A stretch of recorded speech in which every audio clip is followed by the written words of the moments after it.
இலங்கையுடைய அதிபராகிறார் அனுரகுமார திசநாயக்க. இன்னும் அவர் கடக்க வேண்டிய கட்டங்கள் சில இருக்கு அப்படின்னாலும் கூட அந்த திசையை நோக்கித்தான் இலங்கை தேர்தல் முடிவுகள் வந்து கொண்டிருக்கின்றன. சஜித் பிரேமதாசா பின்னடைவை சந்திக்கிறார். ரணில் விக்ரமசிங்கே 3ஆம் இடத்துக்கு தள்ளப்பட்டிருக்கிறார். இந்த நிலையில திரு சஜித் பிரேமதாசாவுடைய ஐக்கிய மக்கள் சக்தியுடைய துணை செயலாளர் மிஸ் உமா சந்திர பிரகாஷ் நம்மோடு இணைகிறார். மேடம், பெரிய எக்ஸ்பெக்டேஷனோட இன்னும் சொல்ல போனா கடந்த பல மாதங்களாக வந்த கருத்து கணிப்புகள் எல்லாம் சஜித் பிரேமதாசாவுக்கு தான் கூடுதல் வாய்ப்பு அப்படின்னு சொன்ன நிலையில ஒரு பின்னடைவு, மற்றும் ஒரு பின்னடைவு, கடந்த தேர்தலில் பின்னடைவு, இன்னும் ஒரு பின்னடைவு, இதை எப்படி பார்க்கிறீங்க? வணக்கம். உண்மையில சஜித் பிரேமதாஸ் அவர்களை பொறுத்தவரையில் மக்கள் நலன் சார்ந்து சிந்திக்கக்கூடிய ஒரு ஜனநாயக கட்டமைப்பில் இருக்கக்கூடிய ஒரு தலைவராக நான் பார்க்கின்றேன்.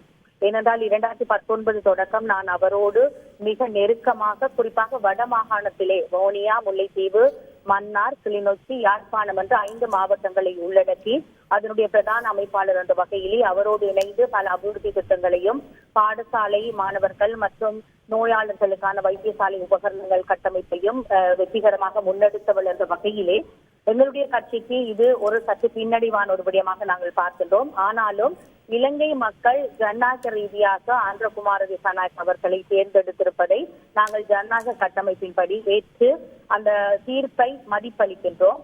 ஏனென்றால் இது மக்களுடைய தீர்ப்பு.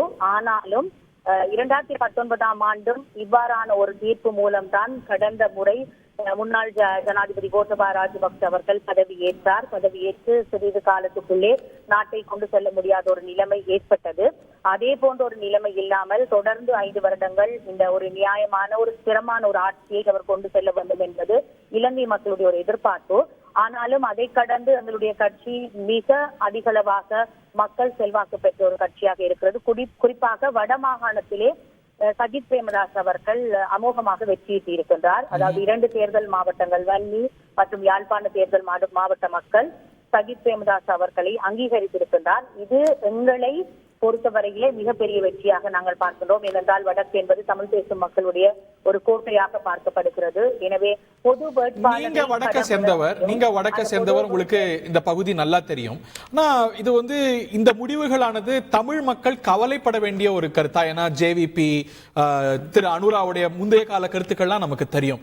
அவையெல்லாம் அவருடைய ஆட்சியில் எதிரொலிக்குமா? இல்ல ஒரு மாற்றம் இந்த தேர்தல் பிரச்சாரத்தில் அவர் வெளிப்படுத்தியது போல ஒரு மாற்றம் வெளிப்படும் நினைக்கிறீங்களா தமிழர்கள் அணுகுவதில்? நிச்சயமாக அவருடைய தேர்தல் விஞ்ஞாபனத்திலே தமிழ் மக்கள் சார்ந்து எந்த ஒரு விடயமும் அவர் தெளிவாக குறிப்பிடவில்லை. ஏன் தமிழ் மக்களுக்கு பிரச்சனை இருக்கு என்பதை கூட அவரோ அவருடைய கட்சியினரோ ஏற்றுக்கொள்ளவில்லை.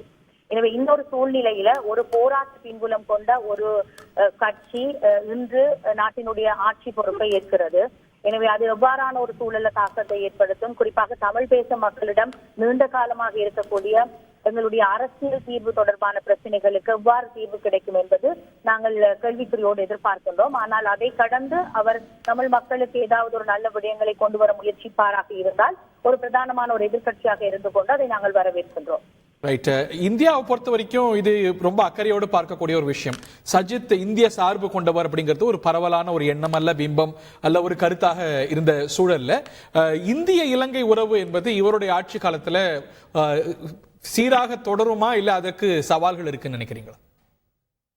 அதுக்கு ஒரு மிகப்பெரிய ஒரு கேள்விக்குறி இருக்கிறது. ஏனென்றால் சஜித் பிரேமதாஸ் அவர்கள் தன்னுடைய தேர்தல் விஞ்ஞாபனத்துல இந்தியா விரும்புகின்ற, தமிழ் மக்கள் விரும்புகின்ற 13வது திருத்த சட்டம் உள்ளடங்கலான மாகாண சபை கட்டமைப்பு மற்றும் ஏனைய விடயங்கள் தொடர்பில் தெளிவாக குறிப்பிட்டிருந்தார். ஆனால் அனுரகுமார திசாநாயக்கா அதை எதையுமே குறிப்பிடவில்லை.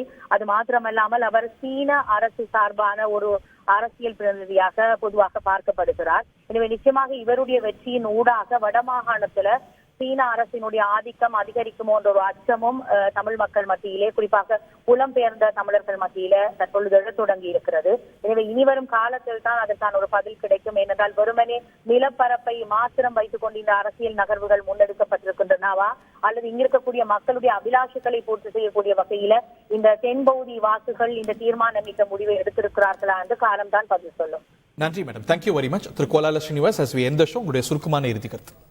அதாவது அனுரகுமார திசாநாயக்க எதிர்கட்சி தரப்புல ஒரு எதிர்கட்சி தலைவராக அந்த வரிசையில் இருக்கிற வரைக்கும் அவர் என்ன வேணாலும் போராட்டம் நடத்தியிருக்கார். எந்த ஒரு தத்துவ கருத்துக்களையும் தன்னுடைய கருத்தாக உள்வாங்கி இருக்கலாம்.